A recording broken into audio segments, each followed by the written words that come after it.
Ladies and gentlemen, my question to you this evening is, are we going to see Uhuru Kenyatta coming back to political arena? Like, will Uhuru Kenyatta contest again? Okay? Will Uhuru Kenyatta vie again as the president of this nation?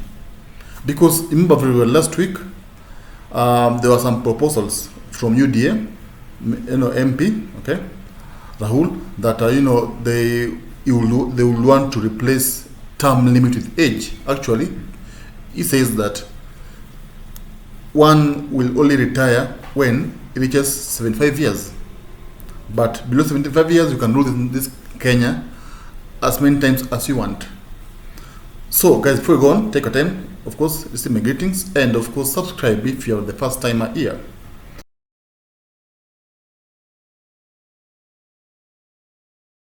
Now, this was met with brutal rejection from Kenyans, and people saw it as a scheme by William Ruto to rule this nation for 20 years. Because right now he's 55, and of course, by the time he reaches 75 years old, he will have ruled for 20 years.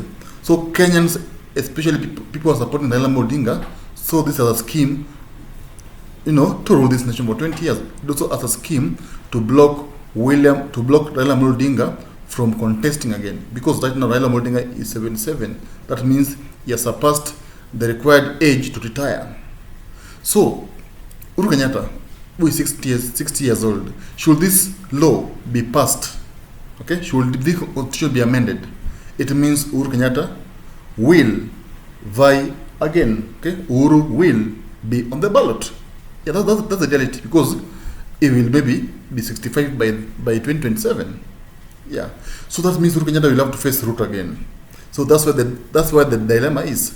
Actually, it's not said that he will vie again, but of course, if at all this constitution is amended, and of course this law is passed, that means that Uhuru Kenyatta will be eligible to vie again.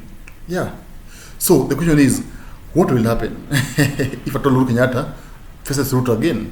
Okay, these are two people who are now they're not friends as they used to be.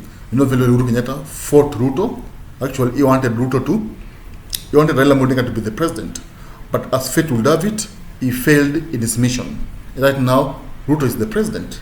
So, if at all this bill is passed, like it goes through amendment, and it becomes a law, Uhuru Kenyatta will be vying again. I'm sure about that.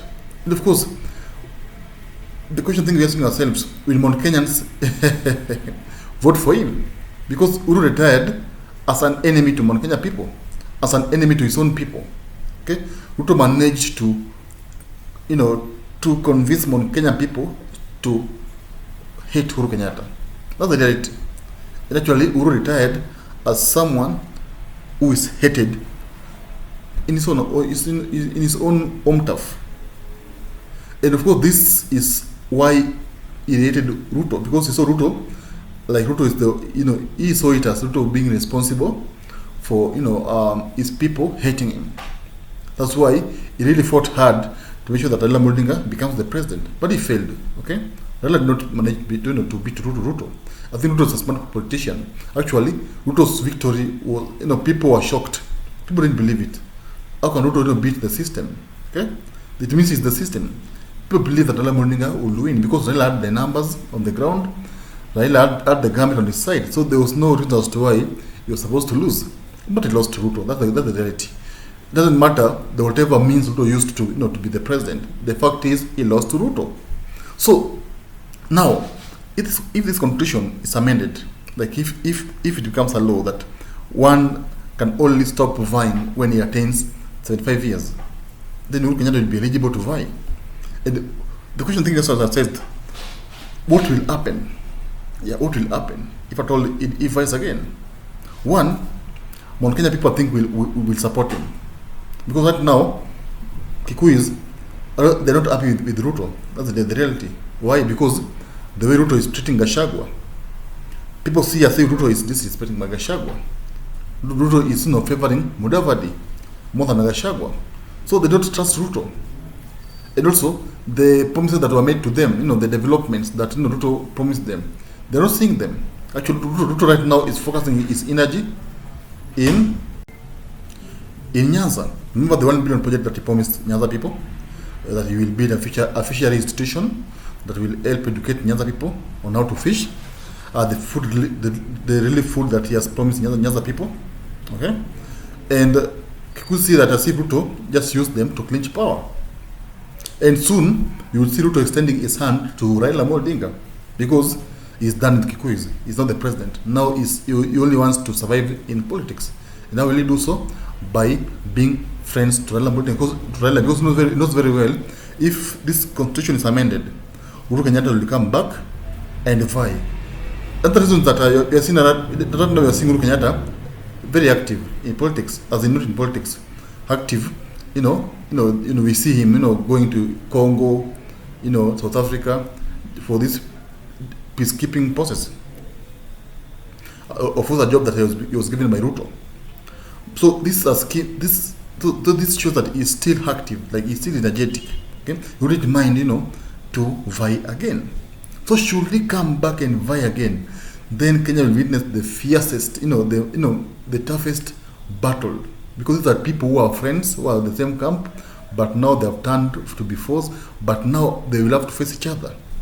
That's the reality. So what will happen? What do you think will happen? Who will win? Will Kikuyus abandon Ruto and of course vote for their son Uhuru? Well, the truth is that if at all Uhuru comes again and vie, Kikuyus will vote for Uhuru Kenyatta. Why? Because the things that Ruto promised them, they're not seeing them. Life is tough. No, Ruto has not managed to lower the cost of living. Like every day, they blame the Raila Odinga and Uhuru, of course. And Kenyans see it as Kenyans see them as people who have no clue to rule this nation. That's the reality. So will Ruto manage to beat Uhuru Kenyatta if at all they have to face each other? If at all this bill, this amendment, this proposal, they're saying that one has to attain 75 years for him to retire. Yeah.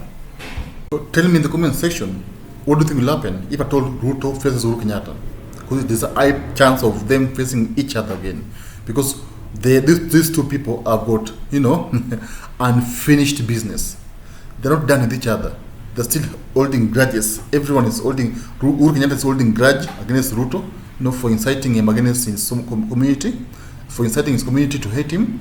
And Ruto is holding grudges against Uhuru because Uhuru betrayed him. The two people who wants to fight each other, but they're not found, a good and environmental ground to fight each other. Tell me, what do you think will happen if at all they face each other, 2027 or 2032? Tell me what you think. Because 2032, Uhuru will be 70 years. Okay, so it means he'll be eligible to vie. Who will win? And of course, guys, I'd like to read your comment. Comment then, tell me who will win.